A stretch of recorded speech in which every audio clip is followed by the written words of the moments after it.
আসসালামু আলাইকুম। কেমন আছেন সবাই? আশা করি আল্লাহর রহমতে যে যেখানেই আছেন সবাই খুবই ভালো আছেন। আবারও হাজির হয়ে গেলাম নতুন একটি রেসিপি নিয়ে। আজকে তৈরি করে দেখাবো এঁচড় দিয়ে ডিমের খুবই মজার একটা রেসিপি। আর এই রান্নাটা আমি করেছি নারকেলের দুধ দিয়ে। চলুন তাহলে এই মজাদার এঁচড়ের পুরো প্রস্তুত প্রণালীটা দেখে আসি। এঁচড়টা রান্না করার জন্য এখানে আমি পরিমাণ মতো এঁচড় নিয়েছি। ভালোভাবে কেটে ধুয়ে পানিটাকে ঝরিয়ে নিয়েছি। আর এঁচড়ের মধ্যে অর্থাৎ এই কাঁঠালের রোয়ার মধ্যে যে বিচিগুলো থাকে সেগুলোর খোসা ছাড়িয়ে আমি ছোট ছোট করে কেটে নিয়েছি। আর এই এঁচড়ের মধ্যে যে বুস্টগুলো থাকে অর্থাৎ ছোট ছোট যে আঁশযুক্ত অংশগুলো থাকে সেগুলোকে আমরা বুস্ট বলে থাকি, সেগুলো কিন্তু আমরা ব্যবহার করি না, ফেলে দেই। শুধুমাত্র কাঁঠালের যে রোয়া বা বিচিগুলো দিয়েই কিন্তু রান্না করব। আর এঁচড়টা রান্না করব আমি ডিম দিয়ে। এখানে 5টা ডিম সেদ্ধ করে উপরের খোসাটা ছাড়িয়ে নিয়েছি। আপনারা চাইলে এই এঁচড়টা কিন্তু চিংড়ি মাছ দিয়েও রান্না করতে পারেন, একেবারে সেম রেসিপিতে। এখন চলে যাব সরাসরি মূল রান্নায়।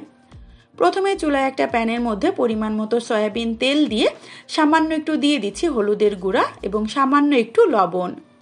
তেলটাকে খুব ভালোভাবে একটু নেড়ে চেড়ে গরম করে নিচ্ছি। যখন লবণ হলুদ দিয়ে খুব ভালোভাবে তেলটা গরম হয়ে যাবে সেই পর্যায়ে একে একে সিদ্ধ ডিমগুলো দিয়ে খুব ভালোভাবে কালারটা চলে আসা পর্যন্ত ভাজতে হবে। দেখতেই পাচ্ছেন খুব লাল লাল করে ডিমগুলোকে আমি ভেজে এক সাইডে তুলে নিচ্ছি। এদিক থেকে চুলায় আবারও একটা প্যানের মধ্যে দিয়ে দিচ্ছি আমি 1/2 কাপ পরিমাণ সয়াবিন তেল।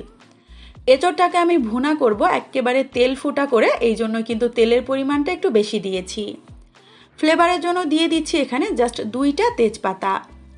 তারপরে এখানে দিয়ে দিচ্ছি আমি 1/2 কাপ পরিমাণ পেঁয়াজ বাটা। তার সঙ্গে দিয়ে দিচ্ছি 1 টেবিল চামচ পরিমাণ রসুন বাটা এবং 1 চা চামচ পরিমাণ আদা বাটা।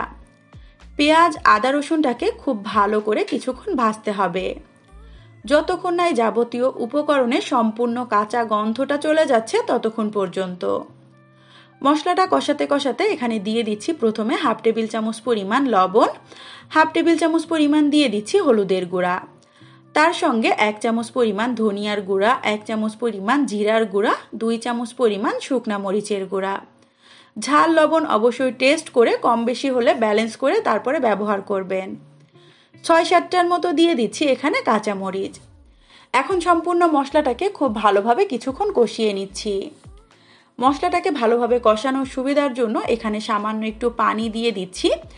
এখন জালটা মিডিয়াম ফ্লেমে রেখে মশলাটাকে 3 থেকে 4 মিনিটের মতো কষাবো, যতক্ষণ না মশলা থেকে সম্পূর্ণ তেলটা ছেড়ে আসছে।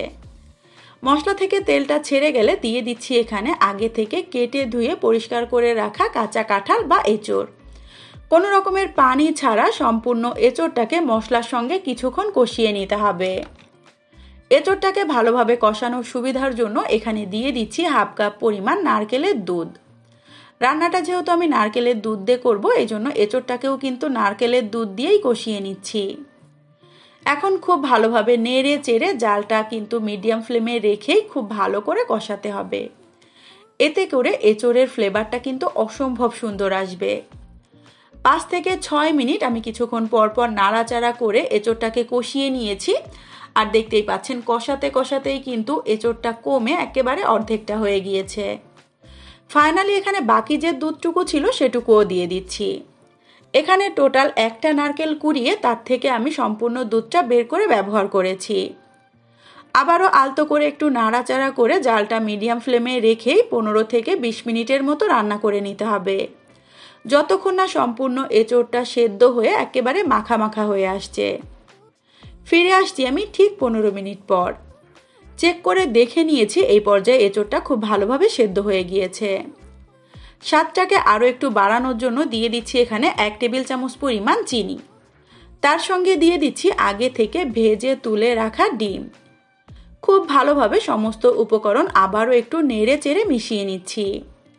আর এই পর্যায়ে মিষ্টি ঝাল লবণ অবশ্যই কিন্তু টেস্ট করে দেখে নেবেন, যদি কম বেশি হয় এখনই দিয়ে সেটাকে অ্যাডজাস্ট করবেন। ঢাকনাটা দিয়ে আবারও 5 মিনিটের মতো রান্না করে নিচ্ছি। দেখতেই পাচ্ছেন এই পর্যায়ে মাশাআল্লাহ তেলটা কিন্তু সম্পূর্ণ ছেড়ে এসেছে। ফাইনালি এখানে দিয়ে দিচ্ছি সামান্য একটু গরম মশলার গুঁড়া, তার সঙ্গে ভেজে গুঁড়ো করে রাখা জিরার গুঁড়া। এই দুইটা উপকরণ অবশ্যই চুলা থেকে নামানোর আগেই ব্যবহার করবেন। এখন আলতো করে আবারও একটু নেড়ে চেড়ে দিচ্ছি।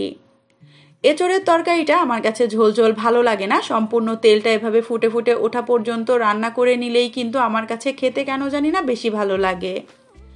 তেল ফুটে গেলে তারপরে চুলাটা অফ করে দিয়ে এভাবে 5 মিনিটের জন্য একটু রেস্টে রেখে দিচ্ছি। 5 মিনিট পর আবারও টাটকা টাটকা ফ্রেশভাবে একটু উপর থেকে জিরার গুঁড়াটা ছড়িয়ে আমি তরকারিটাকে পরিবেশন করে নিয়েছি।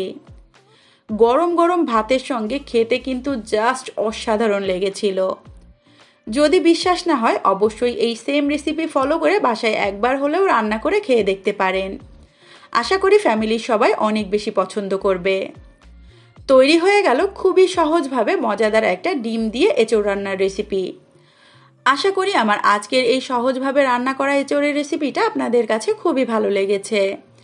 রেসিপিটা যদি সত্যিই ভালো লেগে থাকে চ্যানেলটাকে সাবস্ক্রাইব করে চ্যানেলের সাথেই থাকবেন। রেসিপিতে লাইক অ্যান্ড কমেন্ট করবেন, বেশি বেশি করে শেয়ার করবেন। ধন্যবাদ। আল্লাহ হাফেজ সবাইকে। আসসালামু আলাইকুম।